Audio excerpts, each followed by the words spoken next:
All right, so this chapter, as you guys know from doing the homework, is all about states of matter.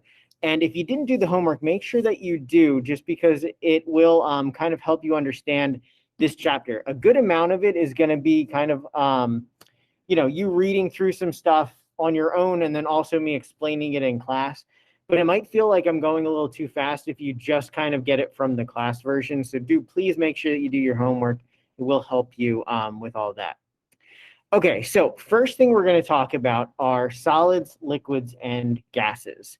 So with solids, liquids, and gases, you kind of know them from middle school, right?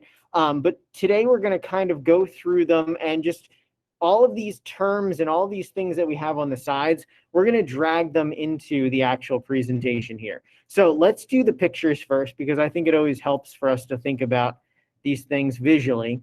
And so our options are these three, all right?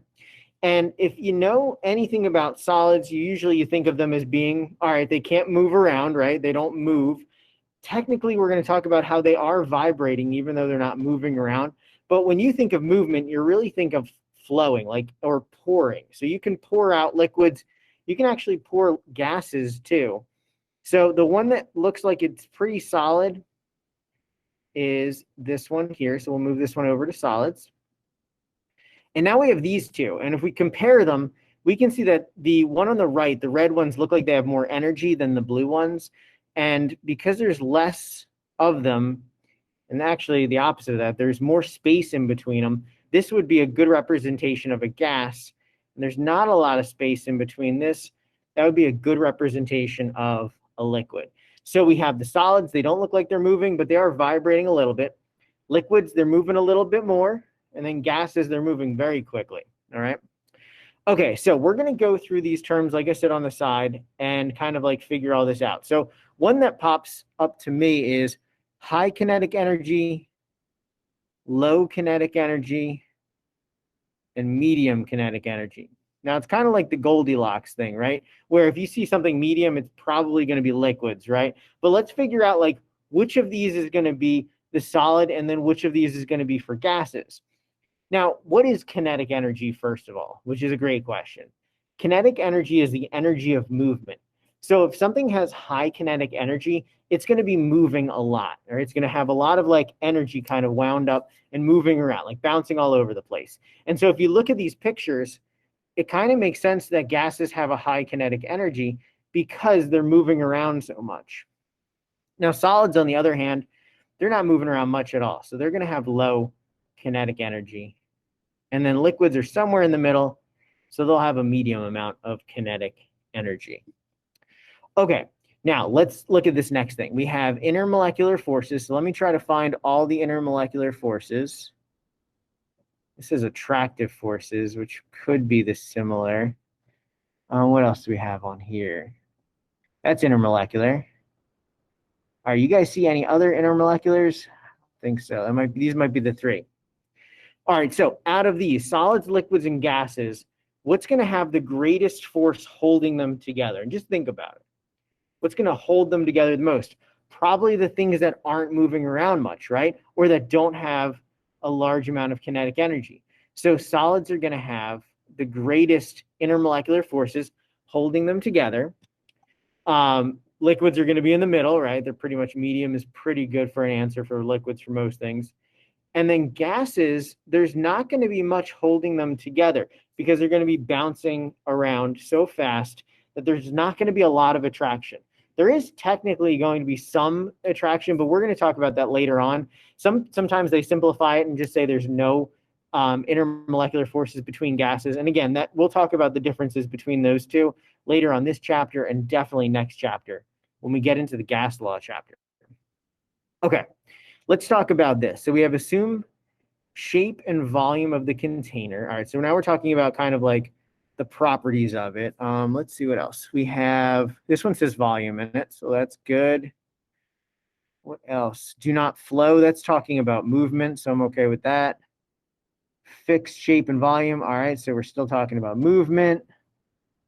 These are a little bit, they'll get into flow too. All these kind of have to do with movement, right? So can flow, or two of them, I guess, are fluids, right? Because we have two of these. assume the shape of their container. Oh my gosh, we have so many options for all this stuff. And then, all right, so let's start with these, and then we'll jump into all the other ones. So which will assume the shape of their container? And I would say liquids, right? Because they assume the shape of their container, but they won't fill their container. Like if you pour some water into a cup, it's not going to start just floating kind of away and have the water spread out so the whole cup is filled up with that water. If you only fill up a half a glass of water, it's going to stay a half a glass of water. Now, if you pour it into another different shaped water glass, it would still fill that, water glass half up, or, if it's bigger, maybe not quite as much. So this is good for liquids. It assumes the shape of their container. But this one says assumes the shape and volume of the container, which means it spreads out. And gases have that property where they can spread out to assume the shape and the volume of their container. All right, so that's good. We have the liquids, we have the gases. And then for solids, they don't. If you put like a solid into a glass of water, a glass, it's not going to change its shape or volume. It's just whatever shape it is. If it fits in the cup, it's going to go in there. It's going to try to get to the bottom, but it's just going to stay whatever shape it is. Okay. Now with shape, let's talk about this right here. And solids, we kind of talked about this before, that solids can be called either crystals if they have like a crystal lattice or a repeating shape that's specific. So that would be a crystal. They don't flow. But if it doesn't have a specific shape like a crystal, we would call it amorphous. And so amorphous solids, they can move around a little bit more, but they're both considered solids. So we're going to put this over in this category. Definite volumes. Definite volume is going to be with liquids. And this goes along with the shape here. Even though the shape can change of liquids, the volume doesn't change. So if you have 10 milliliters of water, you pour it into a different cup, you pour it into another cup, no matter what you pour it into, it's always going to be 10 milliliters. All right, and then flowing. This has to do with movement too. Which of these can flow? And if you think about liquids, they definitely can flow, right? You can pour them from one container to another. But interestingly enough, gases can do that too. If you have a real heavy gas, it'll flow into another container. And I'll show you a video of that once we get a little further on in this chapter. All right, so what else do we have? All right, here's kind of like a word puzzle. This says more dense than gases. All right, so it's not a gas, but less dense than solids. Well, then it has to be a liquid, right? So we know density-wise, liquids are in the middle. Gases are going to be the least dense. All right, is that an option somewhere? Least dense, I don't see that, but I do see most dense over here. Solids are going to be the most dense. What else do we have? Not easily compressible, little empty space between particles. All right, let's talk about other things. Here we have mostly empty space, not easily compressible, hardly any empty space. Okay, so mostly empty space gases, right? We can see it by looking at this. There's a little bit of empty space in liquids, and there's not much with solids. So out of these two, it says little empty space and hardly any empty space. Now, it's kind of ambiguous, but I would say little empty space is more than hardly any. So I would kind of go like this, all right? But both of them are not easily compressible, but you can compress gases. And that's like if you've ever seen tanks of helium gas, or even like soda streams, like carbon dioxide, those kind of things. That's all compressed gas, and you just kind of like open it up and gas can get out and expand. Okay, particles vibrate in a fixed position. Okay, so solids, they don't flow, but they do move a little bit. And what we would say is we would call that vibration. So that even like the desk you're sitting at or the computer you're working on, if you were to look at the particles of it with a electron microscope, you would see little vibrations happening in there. And that would be this with solids. And they all do this. They all vibrate. The liquids vibrate so much that they actually can flow. And gas, the same thing, that they can flow. All right, now we have 3 more options. What can diffuse? Well, we know that gases can diffuse, right? Because that's the whole perfume thing, all right? You spray perfume in one side of the room, it eventually will make it to the other side. But liquids can diffuse too.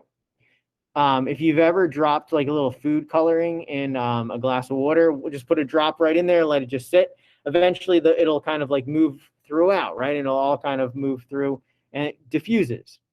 And then effusion. Now, the definition of this is it's when a gas escapes through a tiny hole. So because it's again with gases, it's effusion. And you're like, all right, well, what does that mean? If you ever get a hole in like your car tire or like your bike tire, you know how air can escape it kind of like through that tiny hole, just moving through there? That's effusion. All right. So that's effusion leaving the bike tire, getting out of there because of the pressure inside is greater than the pressure outside.